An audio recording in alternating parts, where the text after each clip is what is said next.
Traoré fait arrêter les putschistes, mais la trahison de son ami d'enfance le bouleverse profondément. Le soleil déclinait lentement sur Ouagadougou, teignant le ciel de nuances rouge sang. Le capitaine Ibrahim Traoré, jeune président, intérimaire du Burkina Faso, marchait d'un pas déterminé à travers les couloirs du palais présidentiel. Son visage, d'ordinaire impassible, laissait transparaître ce soir-là une nervosité inhabituelle. Ses yeux plissés inspectaient minutieusement chaque recoin, chaque ombre. « Monsieur le Président, ils vous attendent », annonça son aide. De camp, en ouvrant la porte de la salle de crise. Autour de la table ovale, ses plus loyaux généraux étaient réunis, ceux qui l'avaient épaulé lors de sa prise de pouvoir en septembre 2022. L'ambiance était pesante, électrique, personne ne prononçait un mot. Traoré s'installa à l'extrémité de la table et inspira profondément. « Messieurs, les informations que j'ai reçues sont trop graves pour être ignorées », déclara-t-il d'un ton ferme, tout en posant un dossier rouge devant lui. « Un coup d'État se prépare contre notre gouvernement. » Un murmure parcourut l'Assemblée. Le colonel Kaboré, en charge du renseignement militaire, fit glisser plusieurs clichés au centre de la table. Ces images ont été capturées il y a 3 jours, Monsieur le Président. Réunion clandestine, transfert d'armes, échange. Crypté. Certains hauts gradés sont directement impliqués. Un silence lourd s'installa de nouveau. Traoré passa en revue les documents un à un. Son expression se durcit lorsqu'il reconnut les noms des conspirateurs. « Je connais plusieurs de ces hommes », murmura-t-il. « Ce sont des officiers que j'ai moi-même promus. » Il se leva brusquement et abattit sa main sur la table. « Nous intervenons cette nuit. Lancez une opération coordonnée. Je veux que tous ces hommes soient capturés avant le lever du jour. » Il marqua une pause puis ajouta « Mais attention, pas de brutalité inutile. Le peuple burkinabé réclame la justice, pas la revanche. » Le colonel Kaboré hocha la tête. « Et pour les civils impliqués, monsieur, même traitement, la loi s'applique à tous. » Les heures suivantes furent marquées par une intense activité. Des hélicoptères militaires patrouillaient discrètement le ciel de la capitale, tandis que des unités d'élite prenaient position autour des résidences ciblées. À minuit pile, l'opération fut déclenchée simultanément dans tout le pays. Lorsque l'aube pointa, Traoré reçut les premiers bilans. Le succès était total. 23 officiers et 11 civils avaient été appréhendés sans qu'un seul tir n'ait été échangé. Des stocks d'armes furent découverts, des dossiers sensibles saisis. Quelques heures plus tard, des foules commencèrent à se masser spontanément dans les rues de Ouagadougou. La nouvelle s'était répandue comme une traînée de poudre. Les chants retentissaient, Traoré, défenseur du peuple, ou encore IBT, notre protecteur. Le soir venu, le président s'exprima en direct à la télévision. Peuple du Burkina Faso, une tentative de déstabilisation a été déjouée.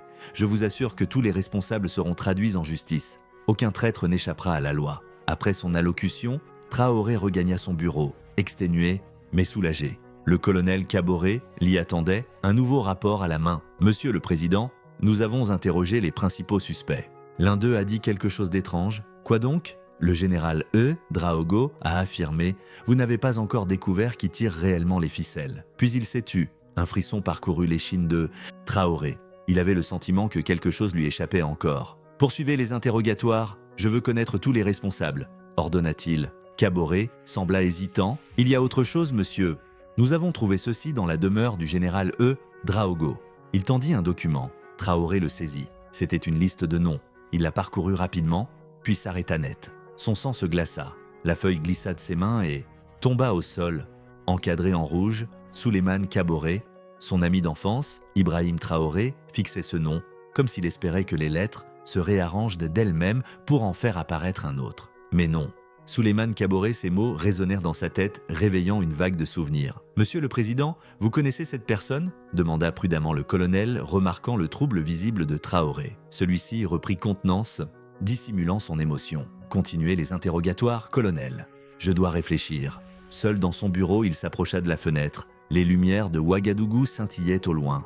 Comment Souleymane aurait-il pu être mêlé à cette affaire ? Cet ami, ce frère, des images jaillirent. 2 enfants courant pieds nus dans les rues poussiéreuses de Bobo Dioulasso, leur rire résonnant contre les murs en terre. Souleymane, plus costaud, protégeant le petit Ibrahim contre une bande de garnements à la sortie de l'école. Personne ne touche à mon frère, avait-il clamé ce jour-là, faisant rempart de son corps. Leur amitié avait survécu aux années. À 18 ans, perchés sur une colline dominant leur ville natale, ils avaient juré ensemble « Un jour, on changera ce pays », avait dit Ibrahim. Ensemble, avait ajouté Souleymane, puis la vie les avait séparés. Ibrahim avait intégré l'armée, Souleymane était parti étudier à l'étranger avant de revenir dans la fonction publique. Après sa prise de pouvoir, Traoré lui avait proposé un poste au gouvernement. Souleymane avait refusé. « Je serais plus utile sur le terrain qu'enfermé dans un bureau », avait-il justifié. Traoré secoua la tête. Était-ce une erreur ? Une machination ? Il appela son chef de la sécurité. « Je veux une surveillance discrète de Souleymane Kaboré. Pas d'interpellation, pas d'interrogatoire, juste des informations et que personne ne soit au courant. » Les jours suivants furent éprouvants. Tandis que le pays célébrait le démantèlement du complot, Traoré portait en silence le fardeau du doute. Les rapports lui parvenaient, Souleymane menait une vie banale, travaillant au ministère du Développement, rendant visite à sa mère, jouant au foot avec des enfants. Mais un matin, un agent lui remit une clé USB. « Nous avons intercepté. Ceci, monsieur le président. Une vidéo de surveillance d'un entrepôt situé en zone industrielle. » La séquence montrait Souleymane entrant discrètement dans un bâtiment abandonné en ressortant 2 heures plus tard, visiblement tendu. L'entrepôt appartenait à une société écran liée au général Draogo. Le cœur de Traoré se serra. Le lendemain, un autre rapport arriva. Un enregistrement audio capté lors d'une réunion secrète. La voix de Souleymane était claire. « Le système est pourri de l'intérieur. Il faut tout transformer. De l'intérieur vers l'extérieur, le moment approche. » Traoré écouta l'enregistrement en boucle, cherchant dans le ton de son ami une explication autre que la trahison. « Cela pourrait être monté de toutes pièces, » murmura-t-il, les yeux embués. Il ne ferait jamais ça. Mais les preuves s'accumulaient, d'autres réunions, d'autres bandes audio, des virements suspects, des contacts directs avec des comploteurs. Une semaine plus tard, Traoré prit une décision. Il devait entendre la vérité de la bouche de Souleymane. Non pas en tant que président, mais en tant qu'ami. Préparer un véhicule banalisé, ordonna-t-il à son aide de camp. Je partirai seul pour Bobo Dioulasso demain matin. Mais monsieur le président, c'est contraire à toutes les procédures de sécurité. Je ne vous demande pas votre avis, capitaine. Personne ne doit être informé. L'aide de camp hésita avant de suggérer « Permettez au moins qu'une équipe de protection vous suive à distance. » Traoré accepta à contre-cœur « Très bien, mais ils n'interviendront que sur mon ordre explicite. » À l'aube, une modeste Peugeot sortit discrètement du palais présidentiel. Ibrahim Traoré, vêtu d'un simple boubou, était au volant. Il roulait vers son passé et peut-être vers la confrontation la plus pénible de son existence. La route entre Ouagadougou et Bobo Dioulasso défilait lentement sous les roues du véhicule. Le président conduisait en silence, l'esprit noyé dans un tourment de pensée. Le paysage de savane sèche contrastait violemment avec la tempête intérieure qui l'agitait. Après 5 heures de trajet, il arriva enfin aux abords de la ville. Bobo Dioulasso n'avait guère changé depuis son enfance. Même rue poussiéreuse, mêmes étals colorés, même mosquée aux minarets élancés vers le ciel. Traoré évita le centre-ville. Il emprunta des sentiers secondaires qu'il connaissait parfaitement. Son véhicule s'engagea sur un chemin de terre menant à un hameau isolé à une dizaine de kilomètres. C'est là que la famille de Souleymane possédait une maison ancestrale. Un lieu où, adolescent, il venait souvent chercher la paix loin de l'agitation urbaine. Il gara la voiture à l'ombre d'un baobab imposant et en descendit, observant les environs. Aucun signe d'activité, hormis quelques chèvres broutant paresseusement. L'équipe de sécurité se dispersa discrètement tout autour, présente mais invisible. La maison n'avait pas changé. Construction modeste, en terre battue, toit, de tôle, petite véranda ombragée. Traoré s'en approcha lentement, le cœur battant à tout rompre. Il savait que Souleymane s'y trouvait. Ses agents le lui avaient confirmé. Devant la porte close, il hésita, puis frappa 3 coups secs. Aucune réponse, il poussa doucement la porte. Elle s'ouvrit sans difficulté. L'intérieur, sombre, offrait un abri rafraîchissant contre même la chaleur écrasante de l'après-midi. Peu à peu, ses yeux s'habituèrent à l'obscurité. Au centre de la pièce, agenouillé sur un tapis, se tenait Souleymane. Il achevait sa prière, apparemment indifférent à l'intrusion. Traoré resta debout, silencieux, observant son ami d'enfance. Il cherchait dans son attitude le moindre signe de duplicité. Souleymane se releva enfin et fit face à lui. Leurs regards se croisèrent. Le temps sembla suspendu. « Je savais que tu viendrais », dit-il calmement. Tôt ou tard, Traoré demeura figé, scrutant le visage de celui qu'il avait tant aimé comme un frère. Il reconnaissait les traits familiers, mais aussi une dureté nouvelle. « Pourquoi ?» demanda-t-il simplement, la voix tremblante malgré ses efforts pour rester maître de lui. Souleymane ne baissa pas les yeux. « Parce que tu nous as oubliés, Ibrahim. Tu as oublié d'où nous venons. Que veux-tu dire ? Nos rêves, nos promesses. » répondit Souleymane en désignant la pièce du regard. « Regarde autour de toi. Ce village est resté figé. Pas d'eau courante, pas d'électricité stable, aucun avenir pour les jeunes. Qu'as-tu fait pour eux depuis que tu es au pouvoir ?» Traoré encaissa. « Je suis arrivé au pouvoir il y a peu, dans un pays à genoux, menacé de toutes parts par le terrorisme et abandonné par ses alliés. »« Des excuses » rétorqua Souleymane. « Tu es devenu comme les autres, un homme de palais déconnecté du terrain. C'est donc pour ça que tu t'es allié à des traîtres ?» Un silence pesant s'installa. Souleymane s'approcha de la fenêtre contemplant l'horizon. « Je me suis rallié à eux parce que je pensais que tu avais trahi nos idéaux. La justice, l'égalité, un Burkina pour tous, pas seulement pour l'élite de Ouaga. Tu aurais pu venir me parler, dit Traoré presque suppliant. Nous étions frères de Souleymane. M'aurais-tu écouté ? Répliqua-t-il. Ou m'aurais-tu envoyé un de tes colonels, comme tu l'as fait avec les anciens de notre village ? Traoré baissa les yeux. Il savait qu'il disait vrai. Pris dans le tumulte du pouvoir, il avait parfois négligé les siens. « Es-tu encore ce garçon qui rêvait de transformer le pays ?» demanda Souleymane. « Ou n'es-tu plus qu'un militaire sur un trône temporaire ?» Les larmes affleurèrent aux yeux de Traoré, non par faiblesse, mais à cause d'une douleur sourde et profonde. « J'ai commis des fautes, admit-il, mais jamais je n'aurais trahi un ami. Parfois, l'amitié impose des vérités douloureuses, répondit Souleymane. Et parfois, la trahison reste une trahison, répondit Traoré d'une voix ferme. Ils se fixèrent, longuement, chacun cherchant l'ombre de l'ancien frère dans les yeux de l'autre. « Que vas-tu faire maintenant ?» demanda Souleymane. Traoré, sortit lentement son téléphone et envoya un message. « Ce que mon devoir m'impose, même si cela me détruit. » Des bruits de pas résonnèrent à l'extérieur, la porte s'ouvrit brusquement. 4 soldats, en uniforme de combat, pénétrèrent, armes levées. « Souleymane Kaboré, vous êtes en état d'arrestation pour haute trahison et complicité de tentative de coup d'État », annonça l'officier à la tête de l'unité. Souleymane ne résista pas. Il tendit calmement les poignets pour qu'on lui passe les menottes sans détacher ses yeux du visage de Traoré. Des larmes silencieuses coulaient désormais sur ses joues. « Je suis désolé, Ibrahim », murmura-t-il tandis qu'on l'emmenait. Resté seul dans la maison vide, Traoré s'effondra sur une chaise, le visage enfoui dans ses mains.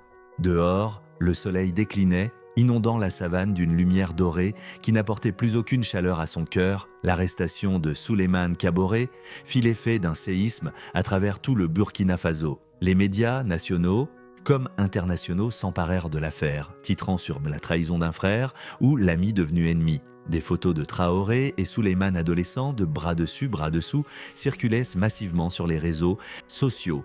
Les commentaires, eux, oscillaient entre incompréhension, compassion et accusation. Pour de nombreux Burkinabés, Souleymane était une figure respectée, un homme de terrain qui s'était toujours battu pour les populations rurales. Son implication dans un complot paraissait inconcevable. Comment peut-on trahir son propre frère ? Se demandaient certains. Peut-être avait-il ses raisons, murmuraient d'autres, plus critiques envers le régime. Au palais présidentiel, un silence inhabituel régnait. Ibrahim Traoré s'était isolé dans ses appartements privés, annulant tous ses engagements. Seuls ses plus proches collaborateurs étaient autorisés à le voir, et uniquement pour les affaires urgentes. 3 jours après l'arrestation, le ministre de la Justice frappa à sa porte. « Entrez », répondit une voix lasse. Il trouva Traoré assis près d'une fenêtre, observant la ville en contrebas. Sur son bureau s'amoncelaient des dossiers non ouverts. Dans ses mains, il tenait une vieille photo, 2 jeunes soldats en uniforme, souriants, insouciants. « Monsieur le Président, nous devons évoquer le procès des putschistes. » Traoré resta silencieux un instant, le regard fixé sur l'image. « Il faut que ce procès soit exemplaire », finit-il par dire. Transparent, accessible aux observateurs internationaux. Le ministre acquiesça, un peu mal à l'aise. « Et pour Kaboré, certains préconisent un traitement particulier, en raison de votre histoire commune. » Traoré reposa brusquement la photo. La loi est la même pour tous, même pour lui. Après le départ du ministre, Traoré resta immobile, veillant en silence. Puis son attention fut attirée par une enveloppe posée sur son bureau.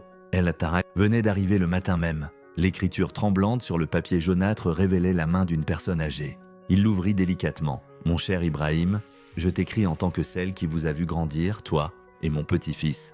Je ne défendrai pas ces actes. La trahison reste la trahison, même lorsqu'elle est guidée par des idéaux. Mais sache une chose, jusqu'à la fin, il t'aimait comme un frère. Peut-être était-ce cet amour-là, déformé par la déception, qui l'a conduit dans les ténèbres. Que cette lettre t'aide à apaiser ton cœur. Mariam Kaboré. » Traoré relut la lettre à plusieurs reprises, les mains légèrement tremblantes. Il se souvenait parfaitement de Mamie Mariam, cette vieille femme bienveillante qui les avait si souvent accueillis chez elle avec du thé sucré et de tendres histoires sur les héros de leur peuple. Un coup discret à la porte interrompit ses pensées. C'était son ministre des Affaires étrangères. « Monsieur le Président, la presse étrangère attend une déclaration. Votre silence nourrit les rumeurs. » Il marqua une pause. « Certains disent que cette affaire vous a brisé. » Traoré esquissa un sourire amer. « Brisé, non. Transformé sans aucun doute. » Le ministre proposa « Nous pourrions publier un communiqué ferme pour réaffirmer votre autorité. » « Non, coupa Traoré. Je m'exprimerai moi-même devant la nation, ce soir. » Ce soir-là, dans une allocution télévisée sobre et empreinte d'émotion, Ibrahim Traoré s'adressa directement à son peuple. « Citoyennes, citoyens du Burkina Faso, je vous parle non seulement en tant que chef de l'État, mais en tant qu'homme confronté à l'épreuve la plus difficile de sa vie, la trahison d'un ami intime. » Il fit une pause, visiblement ému. La justice suivra son cours. Tous les accusés seront jugés selon la loi, sans exception. Mais permettez-moi de vous dire ceci, la douleur ne vient pas uniquement de la tentative de putsch, elle vient de la perte d'un frère. À travers le pays, les Burkinabés regardèrent leur président avec un mélange de respect et d'empathie. Pour la première fois, ils voyaient au-delà du chef militaire. Ils voyaient un homme, blessé, mais toujours debout. Je jure de ne jamais oublier pourquoi j'ai accepté cette mission. Servir chaque Burkinabé dans chaque village, chaque quartier. Si j'ai échoué, je vous demande pardon. Et je m'engage à faire mieux. Le lendemain, Traoré prit une décision inattendue. Il interdit toute forme de représailles contre la famille de Souleymane. La justice concerne les coupables, pas leurs proches. Déclara-t-il fermement en Conseil des ministres. Le ministre de la Sécurité tenta d'objecter, mais Monsieur le Président, certains membres de sa famille pourraient être complices. Alors enquêtez sérieusement, répondit Traoré d'un ton tranchant. Mais je ne tolérerai aucune persécution fondée sur des liens de sang. Les semaines passèrent. Traoré reprit progressivement ses fonctions. Mais ceux qui le côtoyaient remarquèrent un changement. Il était devenu plus attentif, plus mesuré, moins enclin à la colère. La trahison l'avait profondément marqué. Un soir, alors qu'il travaillait tard dans son bureau, son aide de camp lui apporta les journaux du jour. « L'opposition affirme que vous avez perdu votre force », lança-t-il en désignant un éditorial acerbe. Traoré parcourut l'article puis sourit tristement. « Ils confondent force et dureté », répondit-il simplement. La vraie force, c'est de continuer à croire en l'humain même après avoir été trahi. Il se leva, alla vers la fenêtre et observa les lumières de la capitale. « Vous savez ce qui est le plus difficile, capitaine ? Ce n'est pas d'arrêter un ennemi, c'est d'arrêter quelqu'un qu'on aime, en sachant que c'est pourtant la chose juste à faire. » 6 mois s'étaient écoulés depuis l'arrestation de Souleymane. Le procès des putschistes battait son plein, suivi avec attention par le peuple et les observateurs internationaux. Fidèle à sa promesse, Traoré avait veillé à ce que la procédure reste impartiale et rigoureuse. Par un matin frais de janvier, le président quitta discrètement le palais à bord d'une vieille Jeep flanquée seulement de 2 gardes du corps. Il portait une tenue simple, pantalon kaki, chemise blanche, pas d'uniforme, pas de décoration. Le convoi prit la direction de Bobo Dioulasso mais évita le centre-ville. Il poursuivit jusqu'à un quartier excentré où se dressait un bâtiment délabré. L'école primaire que lui et Souleymane avaient fréquentée enfant. L'établissement était en ruine. Les murs s'effritaient, le toit percé, les pupitres vermoulus jonchaient les classes désertées. Traoré marcha lentement dans les couloirs, touchant les murs comme pour renouer avec une partie oubliée de lui-même. Dans une salle du fond, il retrouva une inscription gravée sur un pilier. IBT plus ESK, frère pour la vie. Il resta longtemps à contempler ces lettres maladroites, témoignage d'une promesse d'enfance. Puis, avec résolution, il rejoignit sa Jeep et donna des ordres à son chauffeur. Une semaine plus tard, une conférence de presse fut convoquée sur le site de l'école. Devant les caméras et les journalistes, Traoré annonça le lancement d'un ambitieux programme national baptisé « Frères de la patrie ». Ce programme identifiera et formera des jeunes leaders issus des quartiers et villages les plus oubliés du pays. Nous leur offrirons les moyens de s'éduquer, de se former et de revenir servir leur communauté. Car le changement véritable vient de l'intérieur, porté par ceux qui connaissent les réalités du terrain. Le projet serait financé par une réduction des dépenses de l'État et par la confiscation des biens des corrompus. L'école abandonnée deviendrait le premier centre de formation du programme. Les travaux commencèrent immédiatement. Traoré s'impliqua personnellement, visitant le chantier, discutant avec les ouvriers, écoutant leurs avis. À travers ces échanges, il retrouvait une part de lui-même, l'idéaliste convaincu qu'un autre monde était possible. Lors de l'inauguration, 3 mois plus tard, une fillette l'aborda timidement. « Monsieur le Président » dit-elle d'une petite voix, « est-ce que vous croyez encore aux gens après ce que votre ami vous a fait ?» Un silence se fit dans l'assistance. Les adultes présents échangèrent des regards gênés, craignant la réaction du chef de l'État à une question si personnelle. Traoré s'agenouilla pour se mettre à hauteur de l'enfant. Son visage, habituellement dur devant les caméras, s'adoucit. « Comment t'appelles-tu » demanda-t-il. « Aïcha, monsieur. » Il lui sourit. « Eh bien, Aïcha, c'est une très bonne question. » Il prit une profonde inspiration. « Et la réponse est oui. C'est justement parce que je crois encore aux gens que je continue à me battre. La déception ne doit jamais nous faire renoncer à l'espoir. » Ces mots, captés par les caméras, se répandirent comme une traînée de poudre sur les réseaux sociaux.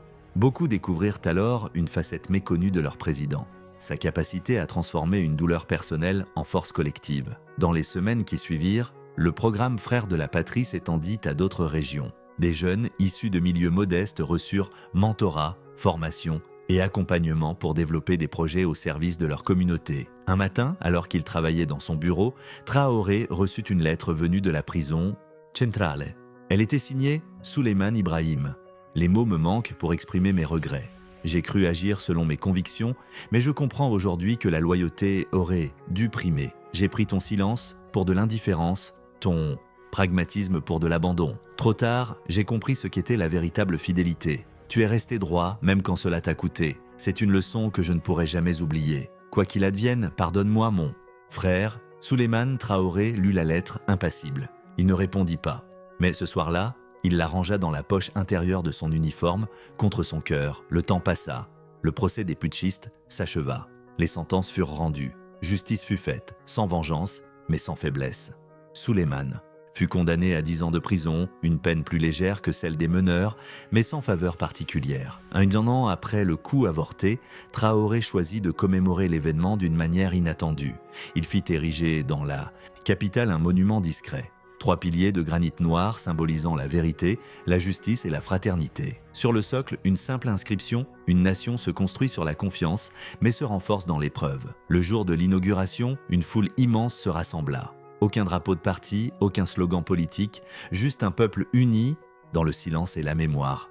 Traoré prononça un discours court mais puissant. Ce monument ne glorifie ni une victoire, ni une douleur. Il est là pour nous rappeler que nos véritables ennemis ne sont pas les autres nations, ni même ceux qui nous trahissent.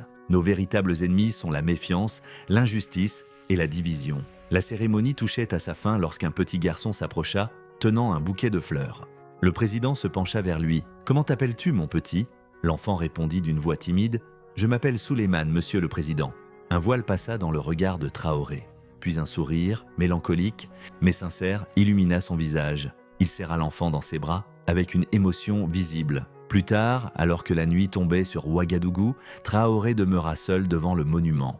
Les étoiles commençaient à percer le ciel africain, silencieux témoin des douleurs humaines et des espoirs naissants. Sur l'écran noir qui clôturait cette histoire, une phrase apparut lentement. « Le coup le plus dur ne vient pas des armes, mais de celui qui, un jour, vous appelait frère. Et pourtant, c'est de cette blessure que naît parfois la plus grande désespérance. »